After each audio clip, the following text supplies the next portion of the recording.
This All Things Cybersecurity webinar is brought to you by ACI Learning. Be bold, train smart. And by TechNado, your weekly source for the latest in security news. Join us every Thursday for a brand new episode. And in just a few short months, come on out to Hack SpaceCon. You can join us April 10th through the 13th in sunny Central Florida at the Kennedy Space Center. Welcome, and thanks so much for joining us for this webinar. I'm Sophie Goodwin. I'll be your host, moderator, proxy for this webinar. First one of the year. Happy New Year. Super excited to be back. And of course, I'm not alone. If you've been here before, you know that just off my camera is Mr. Daniel Lowrie, who's really going to be the ringleader of this operation, if we're being honest. How are you, Daniel? They've chained me to the chair. You can't see Help me. It's just out of frame. We've got him cuffed. Did you have a good New Year? I did have a good New Year. It was a lot of fun. Spent some time with family, got to do a lot of interesting things. Of course, Christmas is right on those heels. It's always fun to get gifts. That is true. It's fun to get and give things. Yeah. This is the best part. But of course, we are ready to jump back into it and get to your questions. We do have a special guest with us today, do we not? We do. And of course, we got to start 2024 off on the right foot. And if we want to make that happen, we should reach out to our good friend and who has been on the show many times and for good reason. It's none other than our friend John Hammond. John, welcome back to the show, sir. So glad to have you today.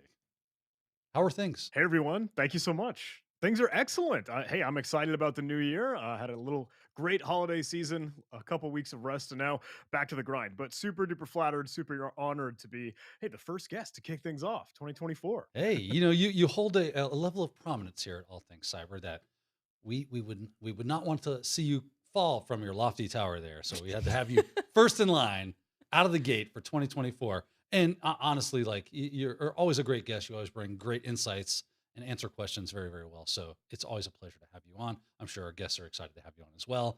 You make your rounds on the interwebs a lot for good reason. And that being said, that actually reminds me of something. You spent some time not too long ago, correct me if I'm wrong, at the People's Call Center. And you got to hang out with some really awesome hackers there and do some really fun stuff. Before I want to get how that went and get some insights from you on that. Before we do that, we actually have a little clip of you hanging out with them and doing some very funny things. So let's roll that clip, shall we? About to go live. We got the hero John Hammond in the house. We got Ryan Montgomery in the house. We got a bunch of amazing scam baiters from GS9. Do you have T0L's webcam up? Yeah, I can pull that up right now. So I'm ready to fire. 3, 2, 1. So right now we're trying to send a prompt to the scammer's computer so they can untape their webcam so we can see their face. So. Oof. Big oof. Big oof. Big oof. That big oof. Fire it again? Yeah, no, please, yeah, go ahead. Yeah. Oh, there it goes. Yes! No. Oh, wait. Well, you're not going to be able to see it anyway because only one process can have a handle on the webcam at once. Oh. You won't be able to see it. Oh. Yeah, you didn't know that? That's why we got the error the first time. So there's a problem where you couldn't have the webcam open at the same time. So we're trying to get around that by removing the option to open the webcam when we run it. So we're going to see if it works right now.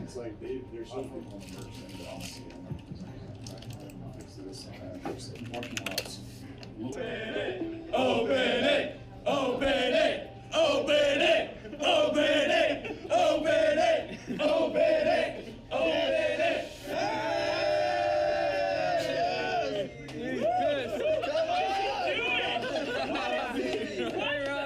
Lick them lips, baby. Oh, man. Lick them lips. Lick them lips. What is he doing? Robbie's got some butter chicken stuck in his mustache or something. Oh, that is too funny, And when I hear "lick them lips," that's a real. Because that guy was really. I thought he was trying to get like a piece of hot dog off his right there, because I get that from time So there's God. leftover mustard or whatever there. He's saving for later. Yeah. But to see Ryan Montgomery holding his phone, recording while it's kind of meta and kind of fun. Tell us a little bit about this. How'd you get hooked into doing this? I mean, you got to hang out with some obviously very fun hackers. If you're not watching Scammer Payback on YouTube, it's highly entertaining. You should definitely check that out. But give us a little bit of that, the elevator pitch on this, on what you did there. Oh my goodness. Okay, thank you. I love talking about this. So if I start rambling or if I'm just yapping for too long, feel free to pull me back down to earth. For folks that might not be familiar, a little bit of background context. Well, we do a whole lot of cybersecurity, and we might be thinking, oh, blue team, red team, defense, offense, blah, blah, blah. I think there's a derivative or tangential world and realm to that where, of course, sure, evil adversaries out in the world, and especially scammers, the ones that might make a whole lot of phone calls to maybe fool or trick innocent, unknowing individuals or some elderly folks to either send them money or give them stuff from the bank, anything just to, money is the motivator. So there's a community of folks that call scam baiting and scam baiters that will intentionally call the scammers to waste their time so that they're not affecting real potential victims, but hey, they're just spinning their cycles and spinning their wheels on someone that has a bit more know-how and knows that they're in on the game to intentionally disrupt the scammer's operations. So this YouTube channel, Scammer Payback, Pierogi, incredible human being, fantastic fella, has organized this event, now I think annual, called the People's Call Center, where we get a bunch of the scam bait community together and some of the maybe more traditional cybersecurity, InfoSec hacker folks like myself and Ryan Montgomery in on the scene to join the fight. And it was incredible. It was just this life-changing whole event and experience because you kind of get to see what we do put in a whole nother light for the greater good to stop scams and those threats and the things out there in the world that target real people and do real damage. So the clip that you got to see was kind of a fun project for myself and Zero Day CTF, kind of the hacker handle for Ryan Montgomery, where say we had access to the scammer's computer, say we could see their webcam, and oftentimes to try and hide their identity, they'll put like a black tape or something to cover up their webcam. So I wanted to build a little bit of tooling, and for, hey, of course, the tech folks in the show, it's just some simple Python code that we compiled with PyInstaller to make it a Windows executable, and we can get it to pop up and display, your webcam is overheating. Your keyboard and mouse input has been blocked until you remove your webcam cover. So a little bit of a joke, a little bit of a social engineering trick so that we could see their face. And then Ryan, Zero Day CTF, would kind of move into his open source intelligence and all that wild witchcraft and voodoo magic he does to try and, hey, can we find this person based off their face? Can we get more information? Can we get enough evidence to really bring it to law enforcement and make a difference and try to stop these scammers and all their campaigns and operations? So incredible event. I had an absolute blast. I'm excited to do a little bit more of that this year. There is some stuff in the cooker, and I'm still working with Scammer Payback and Nano Beta and all the folks you saw in that video. We're chatting right now, actually, off on the side. So very, very excited to kind of add that flair. I love how John is multitasking as we speak. That just goes to show how good you are at doing this, John. You've really perfected the art of multitasking. Well, tell Scammer Payback we said hello, and that's I would love to come and check that out. Reach out. Yeah. Right. Just to hang out and see what's going on. But that's really cool stuff. And like you said, these scammers that are out there, they're pilfering the pockets of like your grandma and stuff. And that's not cool.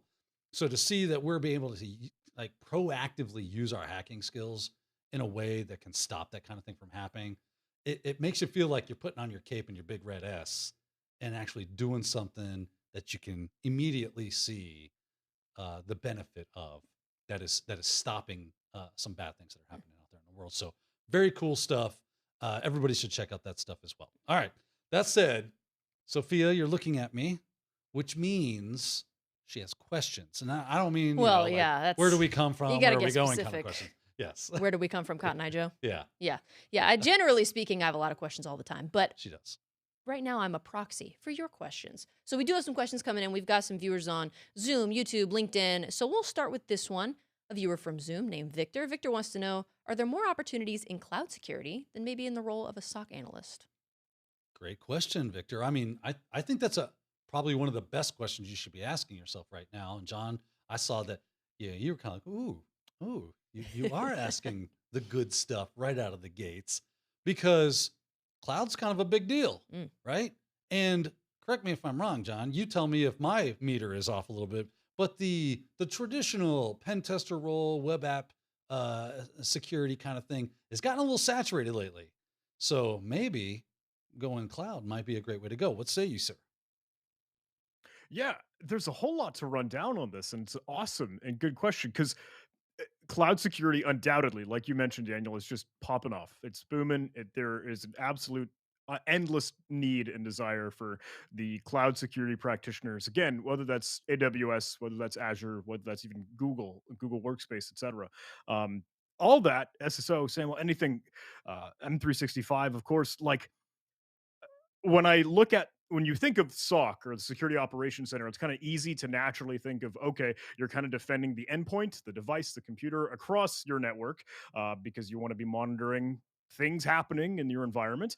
Um, but you have to think at the same time, cloud is a component of that. And if you want to be doing better and best defense that you can, you're still going to be looking at the logs and audits, the artifacts from cloud activity, anything that might be happening in AWS, Azure, the list goes on and on. So honestly, the answer is yes, both. Honestly, there's an absolute need for both. I would. I hate to lean my hat on this, but it's like it's what you're most interested in. I think cloud might be a little bit hotter and sexier from the job hunt perspective, just because that is the new thing if it hasn't already been for however many years, but it is still absolutely in need and desire. But SOC is still a hefty player in that, I think, too. I think it's, yeah, I totally agree. A and B, I think that even if you're not super excited about doing cloud security, that's not kind of your thing. It might be a really good way to go because, as John just said, it is really hot right now. People have cloud systems and they need security because, for whatever reason, we just don't think that way as a species to go, hey, we just spun up this new thing. Should we add security to it? Nah, nobody uses it. Why go through all that time and effort, right? So it becomes this big open playground until everybody starts to rely on it heavily. And it's like, oh no, we got to bolt on some security like super fast. And now, oh, well, nobody knows how to use it yet. What do we do? So they start hiring people left and right to get in that space that know anything about security and to start building security tools and start doing security practices in that area. So go grab those jobs. Even like I said, even if it's not your thing, A, you never know, it might become your thing. But B, now you have a job as a security person. That is going to parlay you to your next job as a security person. And you got to think of it, it's 3D chess, right? And 4D chess. What's your next step? What's your next two steps? Again, this might be a great way to get your foot in the door because, as I mentioned, pen testing roles, SOC analyst roles, web application security roles, those things are very well vetted. And a lot of people want to get into that because it's really interesting. It's really fun, but it's really hard to do because of that. So if you take the side road of, hey, let me jump over here to cloud where there's plenty of open work, I can more easily get a job and doing security. Now I can just pivot off into the thing I want to do because now I have that experience that these damn job listings keep asking for in entry-level positions for 10 years of experience. Well, now I've got that, right? Because yes, I've been working as a web cloud security analyst. So it's a great way to go. That's my take on that. Oh, valuable information. I'm here. off camera, but yeah, I'm nodding my head feverishly. All Like, the yes, things. that's correct. Yes, all of it. Oh man. Well, that's the first time I've ever heard cloud described as sexy. So thank you for that. That was new for me. Cloud is sexy. We'll go ahead and jump over to if you're ready for another question. I don't know. I don't know if you guys are prepared. Some of these questions, I mean, they're hard hitting. John, have you centered? Are you ready? I think so. Okay. I've come back. Okay. We're switching gears a little bit with this one. It comes to us from Larry, who's watching on LinkedIn. Larry says, this might sound dumb. My webcam can't overheat? Question mark. I have the same question. Is that possible? John, is it possible, sir? So. I've never seen my the camera that I'm like using may very well be overheating, but you're totally right. It's a ruse. It's a lie. But I will say, pivoting back to the scam baiting conversation, scam baiters are not the brightest of the bunch. I don't know how to most politely say that. So even just something simple and stupid as your webcam is overheating, please uncover your webcam cover. It worked. We got that hit on maybe 6 or 7, almost maybe a dozen or so, and it was just incredible. There's a shot in that video if you go take a look at the People's Call Center recap.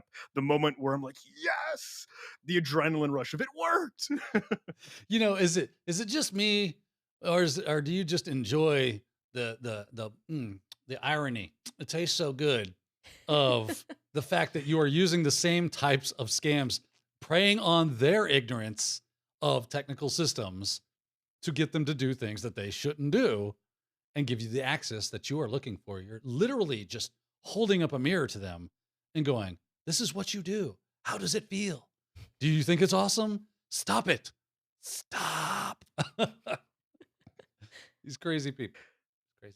But yeah, just because they're running a scam doesn't mean that they are, they have a technical acumen that's through the roof. They just know how to run their scam. That's their job. It's what they do every day. So they fall prey to social engineering attacks just like everybody else. Oh, scammers. They're just like us. How refreshing. They put one leg at a time, right? Put pants on one leg at a time, just like you and I. The difference is when their pants are on, they steal money from you. Wow. That was, thank you. What a way to wrap that up. Thank you. That's deep. Yeah, pithy. Thought you were going to say like once their pants are on, they go to prison or something. But no, the dark end. Okay. Maybe. If we're lucky. Yeah. Well, we can go ahead and keep going with the questions if that's all right with you. We are going to definitely have plenty, and I know we'll have maybe a special segment at the end for some of these questions, but we'll get to that later. Depends on how many we get to, right? That's true. That's true. It depends on how many we go through. So send in your questions. This one comes to us from Wayne, who's watching on Zoom. Wayne wants to know SANS versus Masters of Cybersecurity. I'm assuming he's asking for a preference, maybe? So obviously this is SANS training is super expensive. I see John's face. He's like, hold on, you might be able to do both. Versus a master's degree in cybersecurity. John, I'm gonna let John take this because I saw him tapping away. He did his due diligence. He's got it up. He's ready to fly. Take it away, sir. No, I couldn't tell if I misheard, so I went to go Google because I didn't know if you were saying Masters of Cybersecurity, like a Master Chef, a TV show, or a master class. That would be awesome, That's by how the it way. was phrased. So I thought, I was like, maybe it's a training program I don't know about. Yeah, no, we need Gordon Ramsay to be like, this is complete garbage. Who wrote this disgusting tool? I would not use this on my grandmother to scam her out of money. But no, a master's in cybersecurity, if you're considering like, the postgraduate degree in formal education. Let me be the first to admit, I'll go out and say, I don't have a master's in cybersecurity, and that should not be a compass or temperature check for what you want to pursue. A lot of my good friends do have their masters, but SANS on its own and SANS training courses is incredible. Top notch, top tier, comes with a price tag, understandably so. But they have some of the best stuff. And for all the right reasons, that is one great thing to pursue. Same thing with the master's degree. I don't know how that varies between university or college or school or institute. But if I may, I think, Daniel, what you were alluding to is that you can kind of blend these two. SANS has the SANS Institute that is literally kind of like an education, like a formal, curriculum and program and education that you can get a degree out of. I think, and I'm trying to Google again off on the side, cybersecurity master's degree from the SANS Technology Institute. It's a thing. It's a thing. I would check that out if you haven't. Yeah, as soon as I saw this, I was like, hold on, my brain is accessing.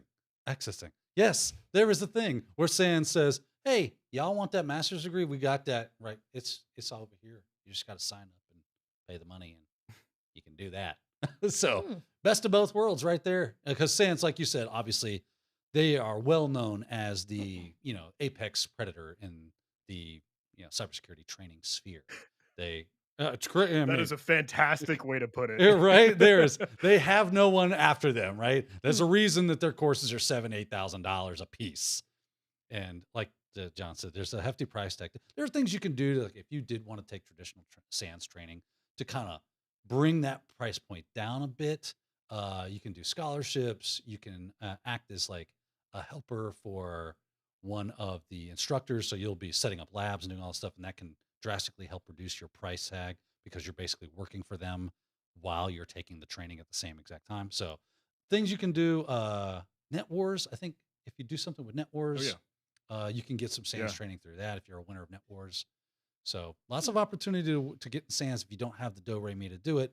Obviously, if you go, I don't know if they have like FAFSA and all the traditional, lending capabilities. You'd have to look into that as far as their college degree goes, but you just got to look into it and see what's up.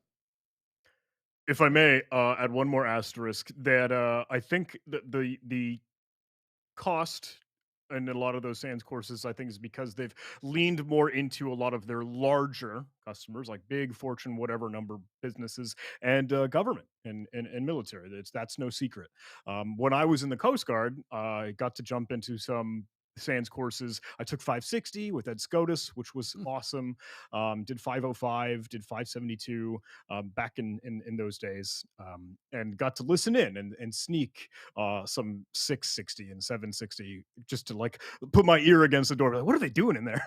But no, if I know that's a whole nother can of worms, a whole nother life direction. But if you have any of that, maybe government or military affiliation, or you have a company and you're maybe already employed working for a spot that might have some budget for training, it's worth asking those questions and seeing if they can help you kind of get a foot in the door. For that government, they like to go money printer, go burr. Right, there you go. You need money? Here, I got all sorts of money. Just make it. We can make it. Yeah. All right. Hopefully we answered that question for you. And now you can be well on your way to finding an answer. Yeah. That's real. You described SANS as the apex predator, and I was thinking more Hannah Montana, but best of both worlds. It's an interesting. We are breaking ground with new terms. These analogies. Right? You know, she's the pop star by day or pop star by night or whatever. You know what I'm talking about. Yeah, I know who Hannah Montana is. Okay, well, I'm just checking because sometimes I wonder. I don't catch all your references. I have an entire shrine dedicated to Hannah Montana. I knew it. Right? I knew it. Have you ever used the Hannah Montana Linux distribution? That's a thing. I didn't even know that was a thing, bro. No, that's a thing. Yeah, I knew that. That's actually why I brought it up. If you don't start using Hannah Montana Linux, I'm gonna at least spin up a VM. Right? Yeah. Oh boy. Well, we'll go ahead. I'll have it done by the end of the day. I want to drop this in chat. I would love if you did that on the next webinar. If you showed your Hannah Montana Linux distribution. Yeah, maybe in the next course we do, I'll use Hannah Montana Linux. Oh, I would love that. I would like to reserve my spot as a host on that course. I could hear the ACI enterprise leadership right now going, "No, you won't." They're on their way right now. They're going to curb that. Well, we do have more questions coming in, as much as I love to talk about Hannah Montana. This one comes to us from Tony, who's watching on LinkedIn. Tony wants to know, how can you experience that in-person call center that we showed in the video, or a familiar group to gain more experience? Oh, that's great. I've never had experience with that. So, John, I'm going to lean on your limited experience with it. That sort of work and that effort is incredible, and obviously undoubtedly resonates really, really well with people, to the point where Daniel said, and I'm sure you in the chat and a lot of you are like, hey, I want to help. I want to do that too. How can I be a part of that? How can I join the fight? And it is for the greater good. I know there may be some raised eyebrows at some parts, understandably so, but I do hope that is a good initiative and wanting to drive change in that way. So any desk, and this is not by any means just kind of a call out to them, but they've been great, and I think they worked really well with Scammer Payback to have a week of that activity close by you all over, I think, in Florida, by the AnyDesk office, and they had a lot of community members. They had just a lot of people, regular human beings, that wanted to come in and just sort of try their hand at making some calls and seeing how they can kind of get in the fight, because there is a little bit of knowledge behind it, right? You do kind of have to have the know-how of how to make calls safely, especially if you want to let them get into your computer, how to do that the right way. I would imagine that's a fairly closed group of people, because of what they're doing. They cannot reveal their secrets and things very easily. So to be able to get into a group of people that are doing that would take quite a bit of effort, and becoming fairly well known and attaching to people. A lot of human networking would be involved into getting involved with that, I'm sure. The core, without a doubt, yeah, I think that inner circle, if I may say that, is a little bit more tight knit. But there's still a lot of great initiatives to try to get folks all in the mix. If you look into some of the other scam bait channels, Deo Club, Nanobator, Midnight, Jim Browning, of course, Pleasant Green, Chris Rock. There are so many we could enumerate, but it's a good movement. Do they have any Discord or anything that somebody might be able to at least start a conversation? Skimmer Payback has a Discord. Okay. That has an incredible amount of people. Yeah. If folks are curious, yeah, that's one That- place to go take That's a probably look. a good spot. Well, okay. Yeah, then. I mean- Yeah, really, I don't have anything to add. I think you summed it up quite nicely. Yeah. But we do have more questions. I'm Okay, assuming well, that's that's- good. I'm Good to assuming know. that's I why you're thought looking Sophia my was way. like, I don't have any more questions. No, I Keep always have questions. Always. It's my job here. Yeah. We do have some questions coming in from Zoom, so we'll jump over there. We've got a question from Dinesh. Dinesh wants to know which career path is the best to choose right now, artificial intelligence or cybersecurity? Which one will have more value in the upcoming future? I love these kind of questions because they're subjective in nature, right? So I can go, yes. Right? The real question is, Dinesh, which is best for this, right? What is the thing that, now if you're asking, is artificial intelligence statistically more interesting to people in general? That's a different question, right? That's a little more objective that we can go, oh, well, it would seem that because I know that like prompt engineering is becoming a job role, like a quote unquote actual job role. You can go to like Dice, a Monster and all that and say, hey, I'm looking to become a prompt engineer. And you can start working on that. But I mean, cybersecurity is not going anywhere anytime soon. So, and correct me if I last time I checked, cybersecurity is still the top of the pyramid as far as what we need, right? AI is going to become more, but I still think cybersecurity is at the top of the pyramid. John, what's your take on this? Yes. Again, it's kind of the easy default answer. I there is a lot of conversation, especially for AI, right? Undoubtedly, yeah, I think cybersecurity is still never going to go away. It can't, it won't, it's not going to. Artificial intelligence and how it morphs itself into that realm and ecosystem is going to happen, I think. Maybe, yes, sort of, kind of here now. Sure, you can talk about deepfake. You can talk about, kind of spoofing a voice call. You can talk about using Chat GPT to make phishing emails or to crank out code. Maybe, create new exploits or attack scripts. Hey, can you ask Chat GPT to write you ransomware? Maybe if you trick it the right way. Or can you do that for better detection? Can you tell it to write YAR rules or Sigma rules, or have it look through a dump of artifacts of packet transfer, blah, blah, blah, blah, blah. It is a tool, and let me emphasize that. It's one of the tools to help you, but I haven't seen it be the revolutionary thing yet. I know, yes, in some kind of perspectives it might be, but I'm leaning on, and there's an incredible thread. This is a Twitter or an X post, right, by Jason Lang. I think he's one of the red teamers and hackers over at Trusted Sec. Curious Jack is his Twitter handle. But he put out a really cool listing of like, hey, here are what I have seen across 2023, now moving into 2024, on the state of the landscape, the state of the cybersecurity community. And I wanted to go get his words because I'm parroting. He says, AI hasn't replaced anything yet. We're still in the upswing of using it to assist with coding rather than full service replacement. Some neat AI-based red team products have been starting to emerge, but it hasn't been a complete wash over the cybersecurity realm. So if that's a pool that you want to play in, more power to you. But it is your interest, it is your passion, it is what you want at the end of the day. Both are fantastic and phenomenal fields. I like how you put it as a tool. It's a tool. So if you're interested in cybersecurity and you're interested in AI and you're wondering, well, should I travel down one road or the other? Obviously, that's a decision you have to make for yourself. It's a personal thing. But if you're interested in cybersecurity and you know that AI is a tool in cybersecurity, you can kind of kill two birds with one stone. Get really good at using AI to do cybersecurity. And then you've kind of set yourself ahead of the pack, at least at this point, until it becomes a standard where if you don't know AI for cybersecurity, then we can't use you. So go ahead and get ahead of that curve and start learning how to incorporate AI in creating tools for you to do better cybersecurity. in creating methods for and getting insights to cybersecurity controls and how to do all sorts of and how to put things together. And like I said, like working with it as that tool set. And then you can say, I can leverage, you put this on your resume, I can leverage AI for increased cybersecurity posture, right? To decrease your attack landscape or your threat landscape and all this other stuff and attack surfaces. And I'm able to, you put that kind of thing in your resume, people are like, wow, you're already doing that kind of stuff. That means that you are staying on the bleeding edge of this technology and this community. So we definitely want someone like that working on our team. And that's kind of what it boils down to. I'm assuming you both concur on that because there was deafening silence. We after were that waiting remark. for your retort. I'm Yeah. supposed to have a retort? Yeah. I didn't know I was I supposed would to love bring your it. Yeah, insight. bring Sophie, in. Yeah. You I worked with yeah, I AI. mean- What's your AI hot take?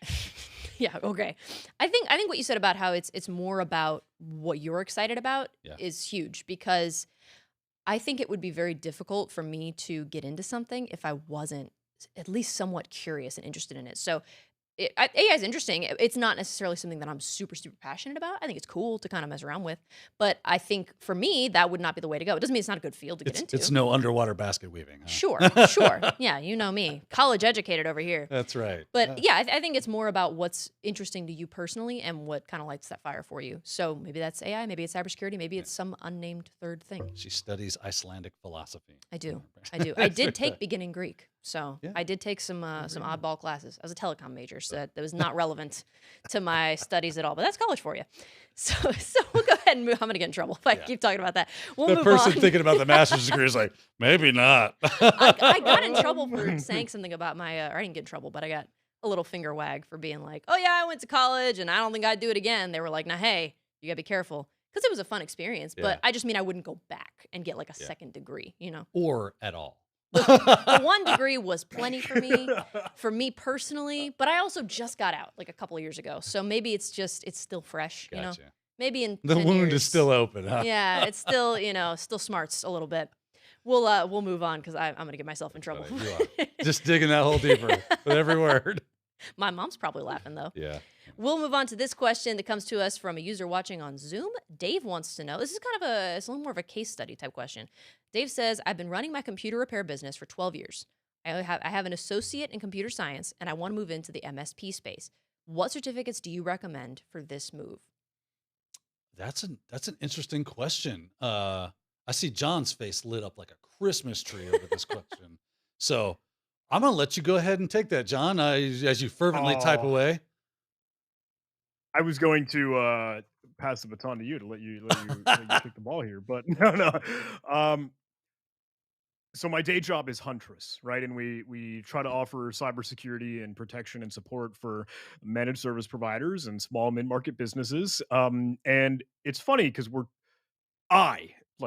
coming from military background and government and more traditional infosec things and not strictly IT or managed service provider and MSP, because it's a whole nother world. And I know business operations takes priority. Cybersecurity has to be a part of that, but I know your absolute full focus is not, are my servers patched? Do we have things rolling with two-factor authentication, blah, blah, blah, cybersecurity all the time? I know that, look, you need to make money and do your job and have the focus there.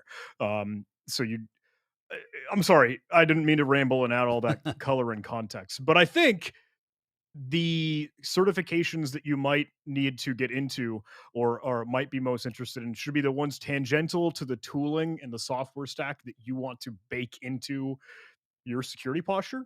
So if you know you're going to be using Microsoft 365, you know you're going to be using Azure AD or Entra ID now, sorry. Microsoft offers a lot of their Microsoft certifications for an Azure Administrator Associate. And I'm trying to go take a look at some of the others: Identity and Access Administration, Certified Messaging and Fundamentals, et cetera, et cetera. Or if you know you're an AWS shop, it's worth taking a look at some of those. I think that will help you even on both ends, knowing, how to protect, how to secure this thing, but also just how to do it and how to use it. Yeah, So, I love that. Just how to do this, because I mean, we got a guy who works here and he is a whiz at Microsoft 365. He knows that thing in and out. And I'm like, man, I hope they're compensating you well to keep you, because that is an in-demand skill right now. And if you want to get an MSP fired up, if you can help people do, like John said, is it ID or AD? I know they changed it. ID. ID. If Why it's do they not do more this? confusing after Azure. Why do they AD? do Yeah. this? Right. But get good at that, and you can support a Microsoft 365 environment. There is no end to work that will come your way, because it's very complex. There's a lot of moving parts. And if you can work your way around that thing like a champion, and you got the certs to back that up, there'd be plenty of people be happy to have you on board and help them out with that, because they struggle with it. So, yeah, And good stuff. I think down below in the little like corner or something of this little show here, there might be a couple. Are those courses or training and education for Azure? We maybe? don't like to brag, but I think you guys do some good stuff. Yeah, I'm just throwing it out there. Thank you. We work real hard to make sure that if you are looking to get those types of certifications, yes, you can go to ACI Learning, check us out, IT Pro. And at IT Pro, we have a whole video library that consists of, hey, I need to learn about these technologies. We'll help you get that done, and even walk you through like some of the things you're going to need to know so you can go past those exams. So I didn't want to humble brag, but John forced the issue. I did it for you. Yeah. I mean, I'm a student of IT and ACI Learning. Yeah, everything that I know, which admittedly I've only a couple years in, so I have a lot to learn. But everything I do know, I learned here. I did not really know much coming in. Besides, I can attest to that. Yeah, he knows. There was many a day where he had to grit his teeth and just smile. Just I can't find good help. That was the face that he would make. We'd do these courses, and he'd be like, all right, let me break this down for you, because I was having a hard time. So everything I learned here through teaching courses with Daniel and just watching some stuff that we have. Though, it made for a great, like, you truly played the learner. Yeah, it was not an act in those series, because you real. were learning the stuff. You did not know about those things, and she would be afraid to ask me questions. I'd be like, no, ask those. That's what we want. There's no dumb question here. Ask that question, because I guarantee somebody else is going to ask that question too. And we like to keep it like that. That's how we roll here at ACL Learning. Yeah, and still everything that's coming up, it's going to be stuff I'm learning. Yeah. I'm sorry. Go ahead, John. No, Dave, our wonderful question asker. If I may, I don't know if it's useful for you or if it's things you already know about, but some other added resources for managed service provider efforts and ventures and initiatives. Reddit, the r/MSP subreddit is a gold mine. There are a lot of folks either just chit-chatting on either what they're up to, what they're doing, things that they're seeing. And MSPs Are Us, I think, is the Discord channel for a lot of that community. Like Toys R Us, the letter R and us, and then MSPs. Do you have to type it backwards? But Slack, something.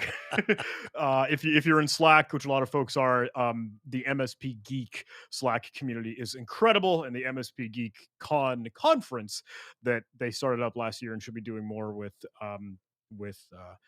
Mendy Green and Kyle Spooner, Wes Spencer, other incredible folks. It's a whole wide world. That's a really good piece of advice, John. Right there is go to a conference for MSPs. And start rubbing shoulders and elbows with these people and get their take on. Everybody John, how many cons have you been to, right? We love to just start talking. And you get the motor running and we cannot stop. That's why we're here. Do you carry the 7? What's the square root of infinity? Because I don't know. This is hard with the math. But you start getting in those people's way and they go, wow, you're really highly motivated. You got a lot of initiative going on. When you get them together in a room, they just love to start helping. They love to start just giving you information. So going to a conference, find an MSP conference near you and go. Find the big MSP conference that's happening this year. And if you have to, save up and go to that, because that's going to be totally worth it. Well, all right. Oh, you all were at IT Nation. Is that right? One of the ConnectWise ones? Is that right? Yeah, Ronnie did a bunch of MSP conferences. I'm not as up to date with those, so sorry. Whole new world, Dave. Going to be a ton of fun. Yeah. It looks like Dave said he went to 3 MSP conferences last year. So you're on the right track. Yeah. All right, cool. He knows what we're preaching the choir. Yeah. We can shut up. You know the thing. You're doing great. Well, we did have we also get we get questions, of course, in the chat, but we get comments as well. We had somebody that was complimenting John's voice. We had somebody that was saying college is great for beer pong, so it's fun to read those comments. But we also had somebody that said they liked my earrings, so thank you for that. I appreciate that. I liked your earrings yesterday better. You guys can't see What my was I wearing? earrings. You were wearing the They're covered. DMGs yesterday. Oh, it was I had Yeah. little Game Boys. Yeah. Yeah, little Game Boy Advances. Sorry, I can't Not wear them advanced, every they day. were original Game Boys. Were they? Yeah. I don't remember. Yeah. I have so many earrings, you know. It's just, She does. it's just hard to keep track. Yeah. It's the one problem that I have. Too many earrings. It's never a bad problem to have. Yeah. We've got a kind of a fun question that came to us from Zoom. This one comes to us from Wayne. We like fun. We do like fun. All the questions are fun, but this is it's a little bit of a silly question. Okay. Wayne wants to know, what is your favorite cyber movie for all three of you? I just preface this by saying I don't have one. Oh, man. Why do you got to ask this question? I told you it was fun. John, you want to go first or you want me to go first? Oh. Because I already got my answer. You go first, because I gotta think. Yeah. So, it's probably a toss-up between War Games and another movie you may or may not have heard of called The Manhattan Project, which has John Lithgow, and it's more of a social engineering kind of movie. There's this kid, he's pretty smart, and his mom's boyfriend works at a plutonium factory that just moved into town. And As you do. he uses social engineering and his smarts to break in and steal plutonium. It's an 80s flick, the loom of nuclear war always on our backs. So, but War Games is probably the more straightforward. They talked about war dialing and backdoors and just some physical hacks for breaking in and out of physical places, phone systems. It had a lot going on in there. So it was one of the impetuses to me going down that road and being interested and wow, that's really cool. And of course all the others, but if I had to pick one, it would probably be War Games, closely followed by Manhattan Project. Okay, John, do you have your answer ready, or you need more time to think? He's like, that wasn't a movie. No, it's last night we watched Leave the World Behind, which is one of the new Netflix movies that is directed, I think, or put together by Sam Esmail, the same fellow that did Mr. Robot, the TV show. Mr. Robot was great, but it's easy. I think folks will think up The Matrix. Of course, War Games is up there. You could probably count Jurassic Park as a cybersecurity movie, which probably should be my favorite, just off of the joke. Absolutely. Looking back, maybe this is an oddball one, but have you seen The Imitation Game? Oh yeah, I've seen it. It's this, Alan Turing, the story of Alan Turing, and the Enigma. And I don't know if you can squarely put that in the cybersecurity bracket, but it's a lot of cryptography. I think I would say the so. Because of that, right? It's all about code breaking and using computers to brute force through a code. So I don't know how you don't put it in the cybersecurity bin. Fun fact about me, I cry at sad movies. And The Imitation Game makes me bawl my eyes out.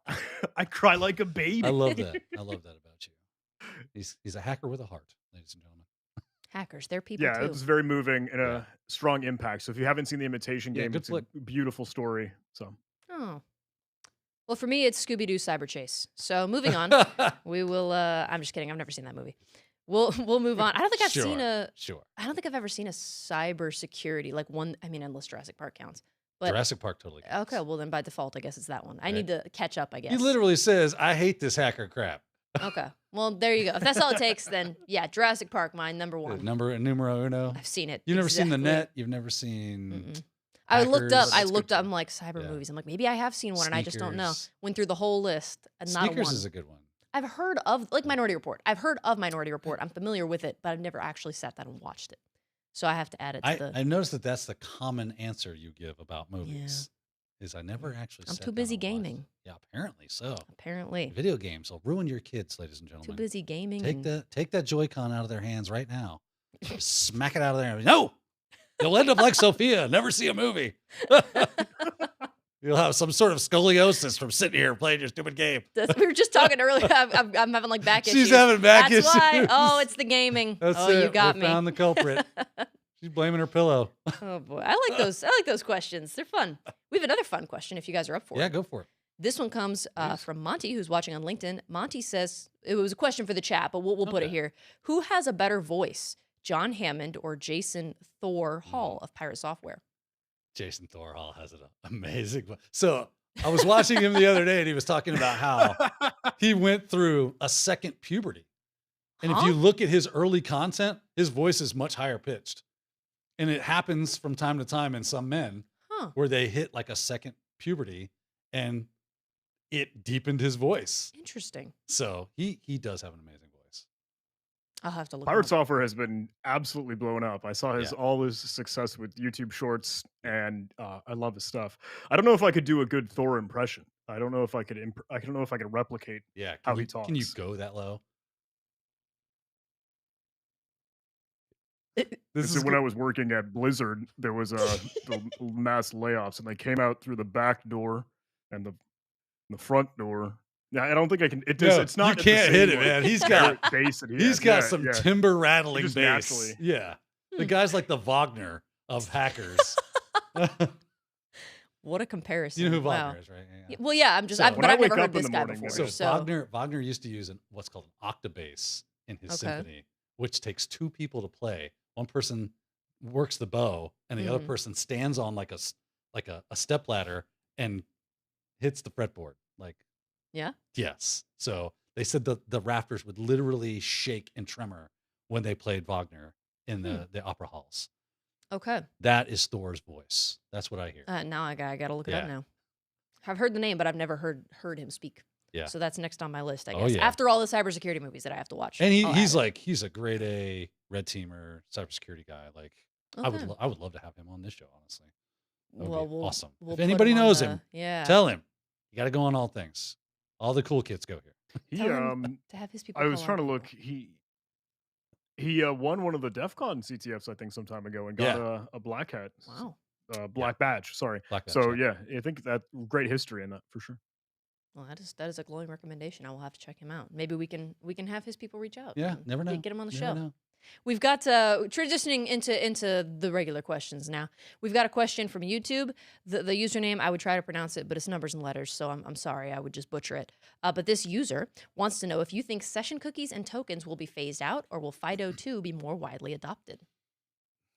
I mean, maybe eventually. John, what do you think? I mean, cookies. I was gonna go find my. Are you pulling out your YubiKey? My YubiKey, yeah. It's over in my keychain in the other room. But session tokens will never go away because they can't. I don't know. Maybe that's way too far-sighted or nearsighted. But we talk a lot about that, especially because when we're chatting over for day job, right? A little bit more Microsoft 365, a little bit more cloud, a little bit more identities.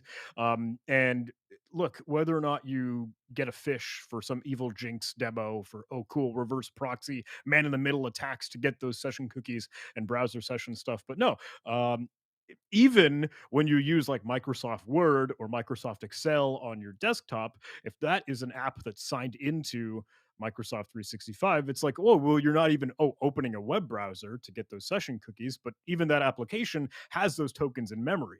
So there are some other neat tools and scripts. Hey, you can do some mini dump to just carve out the info and go find some session tokens that then you can use to go beat up the API in the cloud and any of those services to get into your email and then your calendar and then schedule meetings with your teammates and send messages across Microsoft Teams. So that is its own thing. I don't know if they will be phased out. I think Microsoft is trying a heck of a lot of the new things with their FIDO2 and YubiKeys, and passkey is supposed to be a thing. Is that right? Do you know much about that passkey, Daniel? No, I haven't heard passkey, honestly. Okay. That's but it's I was sitting here thinking about how enterprises might adopt more FIDO2 and move away from cookies and tokens. If you want to kind of like, obviously using something like a YubiKey is much more secure than just a token or tokens in general, right? Or session tokens or cookies. But if you want these companies to adopt that faster, we as like end users should start adopting it more. So you got to start a grassroots campaign to get people to go, if you can get buy-in from regular grandma out there that's logging into her Wells Fargo account, and it's like it's not an uncommon thing for someone to have a YubiKey or something of the like stuck to the end of their keychain, that's when you'll start to see that become more prevalent, and then those older forms will go the way of the dodo eventually. Well, all right. You Make gotta 2024 the year. Yes, right. That's right. Make it happen. Make 2024 the year Yeah. we move to hardware tokens. Year of the Fido. All right. New year, new stuff. We That's love to right. see it. Well, I know that we're coming up close to the end of the hour, so that means it is time It is time. for a recently introduced segment. Pretty fun. I think we have a clip leading into it, so let's go ahead and take a look.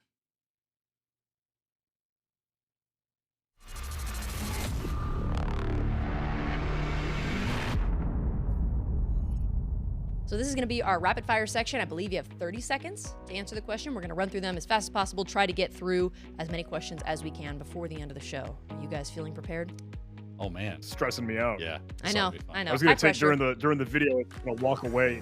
What's happening now? What Yeah. happened? If you Oh, there's someone at the door. What are you gonna if do? you fail, no big deal, but you're fired. So, we'll just keep that in mind. High stakes. Yeah. Are we ready? Potato. Let's go ahead and jump in.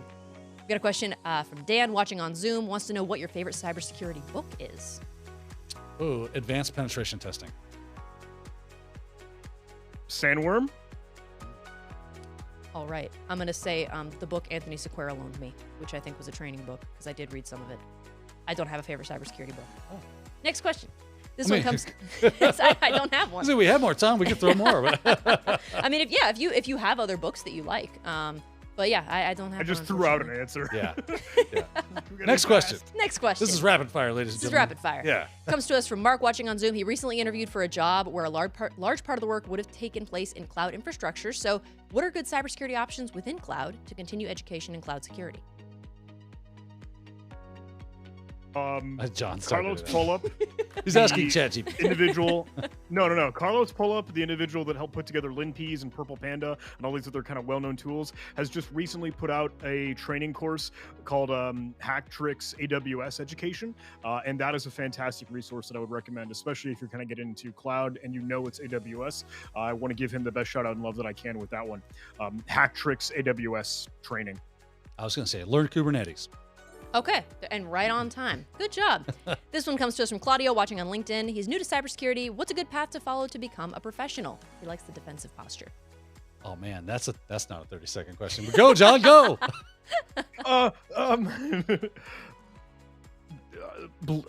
Blue Team Labs.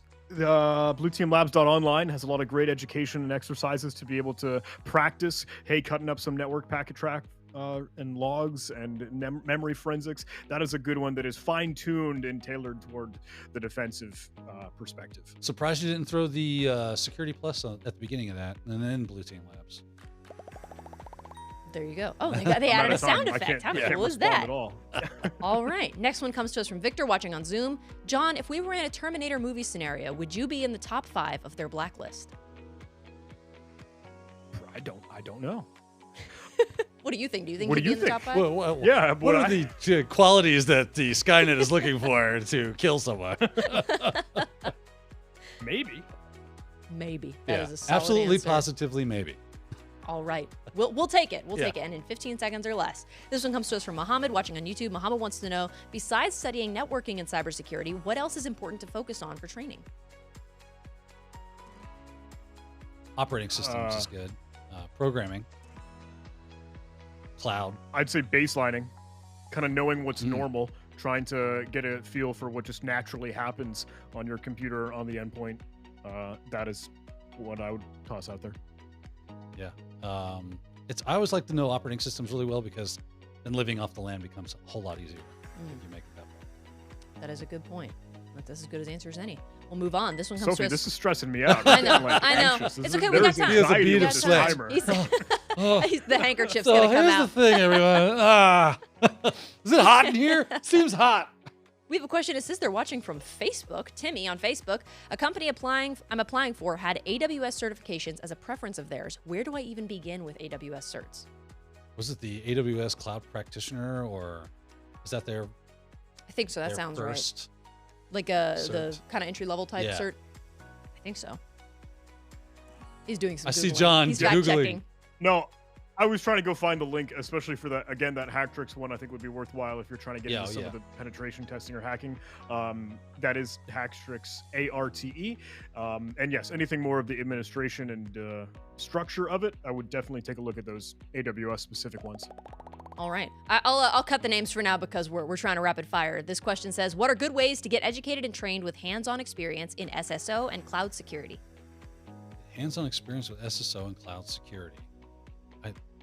I guess Huntress again, right? Do they do hands-on stuff? Yeah, I there? feel bad. They do. Yeah. SSO is an interesting curveball because you don't normally see that as like a focal point. I mean, I guess you could spin up your own thing and, go to like Okta or whatever and see if, like incorporate all that stuff together. And that would give you some hands-on experience. But like you said, it's not something that you can lab very easily. So I don't know if there is an awesome list. GitHub awesome list. I don't know if there is one for cloud, but I would take a look at I would be surprised. Yeah, you would be surprised. Yeah. So this person wants to know which cert is better to get next, SSCP from ISC2 or Security Plus? I already have CC from ISC2. SSCP. Daniel, do you know SSCP? So I have taught SSCP and Security Plus. Probably Security Plus if you're, it depends on where you're at. If you're already kind of at Security Plus, you probably get a little bit more out of SSCP than you would Security Plus. But if you don't have Security Plus yet, that might be a good first step instead. That'd be my guess. It's been a while since I messed around with SSCP. So. Okay. Oh, John agrees. Okay, John he's agrees. giving the thumbs up. All right. I haven't taken SSCP. I haven't taken it either. That makes all three of us. Yeah. We finally have something in common. This is great. This next question says, what's next after quantum computers can instantly decrypt anything in seconds? The singularity, where we're all just... apocalypse. Yeah. Leave the world behind Netflix movie. Yeah. Spoilers. Yeah. Black Mirror. Okay. Right. All the worst things.